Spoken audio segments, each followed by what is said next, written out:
हम करने वाले हैं मैथ्स गणित 10वीं का चैप्टर नंबर 10 व्रत। क्या व्रत मतलब इसको बोलते हैं सर्कल। अब एरिया रिलेटेड तो सर्कल हम कर चुके हैं पहले क्लास में, ठीक है, और हम फिर सर्कल करते हैं। तो जब सर्कल तो इजी चैप्टर है बेटा, बहुत आसान है।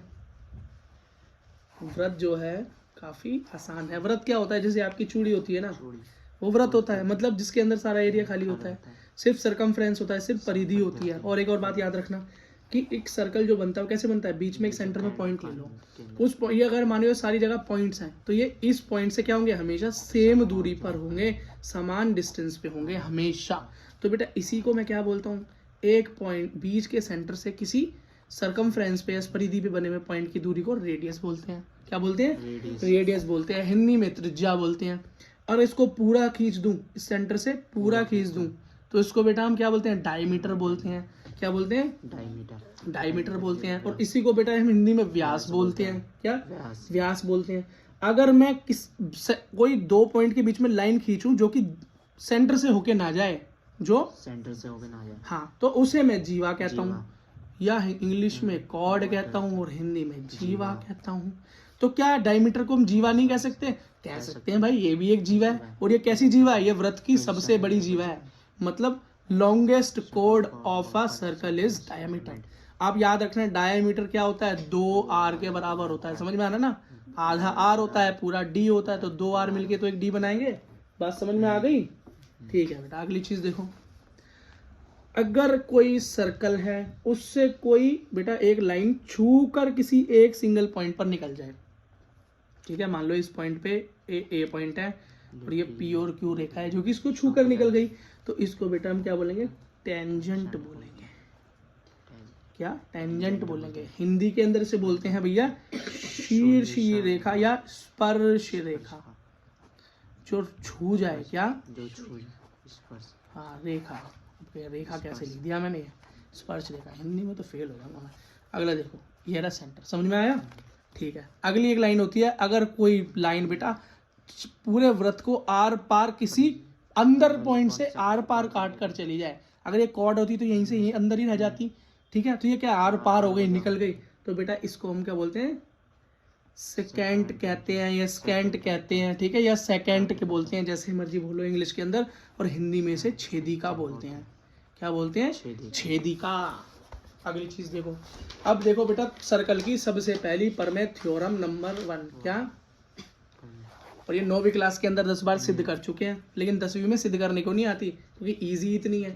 देखो बेटा, अगर किसी वृत्त पर, किसी सर्कल पर कोई टेंजेंट, कोई स्पर्श रेखा गुजरती है, मान लो उसका नाम पी क्यू है, और वो किसी पॉइंट आर पर टच करती है सर्कल को, बीच में सेंटर है, बीच में क्या है, सेंटर। और बेटा सेंटर से जो लाइन, ये ओ हो गया ना ओरिजिन सेंटर, तो बी और आर के बीच में, मतलब इस टेंजेंट और ये हमारी रेडियस के बीच में एक एंगल बनता है, वो होता है 90 डिग्री। क्या होता है?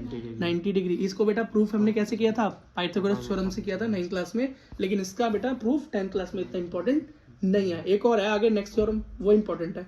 तो उसको मैं लिख सकता हूँ, P O R is perpendicular to P Q, मतलब ओ आर पी क्यू पे लंब है। लंब मतलब 90 डिग्री का कोण बनाती है। और ये बहुत इंपॉर्टेंट बात है। क्या है? Very important. देखो बेटा, अगली एक चीज देखो जरा, इसी पे देख लो। अगली क्या है कि अगर मान लो बाहर एक सर्कल है और एक बाहर एक सिंगल पॉइंट है, कोई क्या है, पॉइंट है पी, तो इस पॉइंट से इस सर्कल पर कितनी स्पर्श रेखा बन सकती है, कितनी टेंजेंट बन सकती है? Only two. एक दो, बस यही बन सकती हैं। मान लो ये सेंटर 0 है, मान के लो होता ही है, ठीक है, और ये Q है और ये मान लो ये R है, ठीक है भाई। तो एक रेडियस तो ये हो गई और एक रेडियस ये हो गई, है ना। और आपको पता है यहाँ भी 90 डिग्री बनती है, अभी ऊपर सीख के आए हैं, और नीचे भी 90 डिग्री बनती है।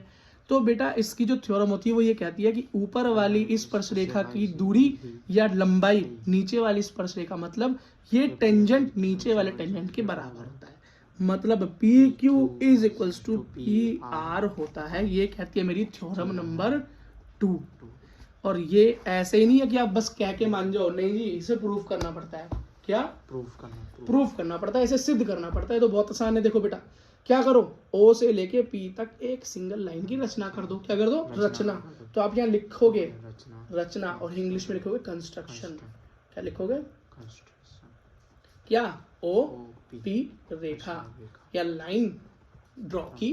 ठीक है, इससे क्या हुआ, यहाँ बेटा दो ट्रायंगल बन गए, दो त्रिभुज बन गए। देखो बन गए ना, एक तो ये वाला ट्रायंगल बन गया और एक ये वाला ट्रायंगल बन गया। नाम कुछ भी दे लो जो आपको अच्छा लगे। मैंने नाम दिया है P Q O and second वाले का मैंने नाम लिया है, हिंदी में लिखना तथा। ठीक है, और अगले वाले का नाम मैंने दिया है पी आर ओ। अब इन्हें क्या करना है, सर्वांग सम सिद्ध कर दो। तो बेटा हम ये दोनों लाइनों को बराबर सिद्ध कर पाएंगे। से मतलब कॉन्ग्रुएंट प्रूफ करना है इन्हें बस। तो कैसे कर सकते हैं बेटा, कितना आसान है।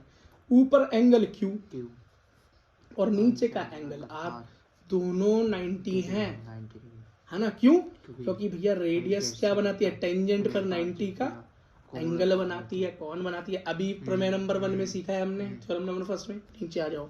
अगला एक और चीज कॉमन हो सकती है, हाँ ओपी बराबर ओपी दोनों के अंदर है। नहीं, इस वाले ट्रायंगल इस वाले दोनों में ओपी है। क्या है, कॉमन। हिंदी में बोलेंगे समान। क्या, समान। अगला क्या हो सकता है बेटा, सेम बोलो जल्दी जल्दी बोलो, जल्दी बोलो, जल्दी बोलो। अरे बेटा ये वाली रेडियस और ये वाली रेडियस, रेडियस कहीं से भी हो, सेंटर से खींची गई, सरकमफ्रेंस पर मारी गई लाइन, परिधि पर लगी हुई लाइन, रेखा हर बार सब समान होती है भाई। तो ओ क्यू और ओ पी दोनों सेम नहीं होंगी डिस्टेंस में, दोनों क्या है, रेडियस है। तो O Q is equal to O P, क्या है, रेडियस, मतलब क्या है, वृत्त की त्रिज्या। ठीक है, तो किससे, आर एच एस सर्वांग समता से मेरे दोनों ट्राइंगल कॉन्ग्रुएंट प्रूफ हो गए। और अगर कॉन्ग्रुएंट प्रूफ हो गए तो मैं लिख सकता हूँ हैंस, क्या लिख सकता हूँ कि पहले वाले ट्राइंगल की रेखा पी क्यू लाइन और उसके नीचे वाले की पी आर समान है by C P C D. और ये तो प्रूफ कर रहा था, हो गया बेटा थ्योरम नंबर 2 प्रूफ। इंपॉर्टेंट है, याद रखना आ सकती है, समझ में आ गई। ठीक है, इसके प्रूफ को हमेशा याद रखो। एक क्वेश्चन देख लेते हैं बेटा, इसी पे निर्भर एक क्वेश्चन देख लेते हैं। एक बोल रहे क्वेश्चन है कि भैया किसी बाहर के पॉइंट से, पॉइंट क्यू से एक टेंजेंट खींची, क्या पी पॉइंट पे टच हुई और बीच में है सेंटर और रेडियस दिया हुआ है 5 सेंटीमीटर और ओरिजिन और उस पॉइंट के बीच की डिस्टेंस दी हुई है 12 सेंटीमीटर। पूछ रहा है टेंजेंट की लेंथ बताओ, इस स्पर्श रेखा की लंबाई बताओ। बता देंगे बेटा, मुझे पता है ये तो एक 90 का कोण बनता है यहाँ। ये रेखा बेटा जो हमारी त्रिज्या है, रेडियस है, ये टेंजेंट पे स्पर्श रेखा पे 90 का क्या बनाती है, कोण बनाती है। थ्योरम नंबर 1 प्रमेय नंबर 1 से सिद्ध हुआ। तो बेटा अगर मैं इसको, तो इसको एक 90 डिग्री का अगर इसके अंदर बन रहा है, तो ये जो ट्रायंगल बन गया इसको मैं एक सब क्या बोल सकता हूँ, एक पाइथागोरस थ्योरम लगा सकता हूँ इसके अंदर। क्यों बेटा, अभी हम त्रिकोणमिति पढ़कर आए हैं। त्रिकोणमिति के अंदर मैंने बताया था, अगर एक त्रिभुज के अंदर यहाँ 90 डिग्री का कोण बने तो नीचे बेस हाइपोटेनियस परपेंडिकुलर होता है ना, आधार लंब कर्ण होता है ना। हाँ, क्योंकि ये सम त्रिभुज हुआ नहीं हुआ, 90 डिग्री का एंगल बन रहा है ना इसमें, तो राइट एंगल ट्रायंगल हुआ नहीं हुआ। तो इसके अंदर पाइथागोरस थ्योरम लग सकती है, वो क्या है, h का स्क्वायर p का स्क्वायर प्लस b का स्क्वायर, यही तो होता है। इसमें प्रूफ कर दो बेटा। इसमें क्या निकालनी है, मैं निकालनी तो हाइपोटेनियस है, लंब दिया हुआ है, आधार दिया हुआ है, बेस है, परपेंडिकुलर है, हाइपोटेनियस निकालनी है, निकल जाएगी, नहीं निकलेगी। लेकिन बेटा इसके अंदर एंगल बना है इस तरफ, कहाँ, इस तरफ, तो इसका बेस ये और हाइपोटेनियस ये और ये लंब हो जाएगा। क्यों, एंगल कहाँ बन रहा है, ऊपर, कहाँ बन रहा है, ऊपर। कहाँ समझा था हमने ये काम, एप्लीकेशन ऑफ ट्रिग्नोमेट्री, त्रिकोणमिति के कुछ अनुप्रयोग। तो बेटा h क्या हो गया मेरा, QO is equals to OP plus PQ का स्क्वायर। ये है बेटा 12 हाइपोटेनस, OP है 5 स्क्वायर, PQ फाइंड करना है, कर लेंगे। ये होता है 144, ये हो गया 25, ये हो गया PQ का स्क्वायर, उधर गया 144 माइनस 25 इज टू PQ का स्क्वायर। तो PQ का स्क्वायर इज टू क्या हो गया, 144 में से 25 गया तो 119 और पी क्यू को स्क्वायर को उधर भेजा तो हो गया अंडर रूट एक, तो सब सेंटीमीटर में है तो ये भी सेंटीमीटर में लेंथ आ गई और यही आपका क्या था बेटा आंसर हो गया। क्या हो गया आंसर हो गया। एक क्वेश्चन और देखो थोड़ा ये भी थोड़ा सा मुझे इंपॉर्टेंट लग रहा है, क्वेश्चन आना चाहिए करना। क्वेश्चन बोल रहा है बेटा कि दो सर्कल हैं, क्या है दो सर्कल कंसेंट्रिक मतलब समकेंद्रीय, समकेंद्रीय सर्कल का मतलब जिसका केंद्र समान हो, तो एक ही केंद्र पर बने हुए दो सर्कल हैं, दो वृत्त हैं जिनका सेंटर समान है। ठीक है भाई, एक बड़ा और एक छोटा। वो कह रहा है कि भाई जो बड़े वाले सर्कल में क्या है एक कोड बनी है जो कि इस छोटे वाले सर्कल को किसी पॉइंट पर छू कर निकल जाती है। इसका मतलब मान लो एक कोड ऐसे बनी है बड़े वाले में, इसका नाम है ए बी, और मानते हैं किसी पी पॉइंट पर छू कर निकल जाती है, किसी पी पॉइंट पर छू कर निकल जाती है। समझ में आ गया? तो ये कह रहा है बताओ कि ये जो पॉइंट पी है ये ए और बी को समान भागों में बांट देता है। मतलब मुझे प्रूफ करना है A P is equals to P B, ये प्रूफ कर रहा है टू प्रूफ, ये बेटा सिद्ध करना है। तो इसमें कंस्ट्रक्शन क्या होगी, ये तो ओरिजिन है तो बेटा दो रेडियस खींच दूं मैं, क्या कर दूं दो रेडियस, तो मतलब दो रेडियस खींच दूं बड़े वाले की। समझ में आ गया? और बेटा एक कंस्ट्रक्शन यहाँ बीच में कर दूं, कहाँ बीच में कर दूं, क्यों किया ऐसा मैंने, क्योंकि इससे बेटा मेरे पास दो त्रिभुज आ गए। क्या आ गए? एक ये और एक ये, और अभी मैं सीख कर आया हूँ अगर इन दो त्रिभुजों को मैं बराबर प्रूफ कर दूंगा तो मैं ए पी और पी बी को बराबर लिख सकता हूँ।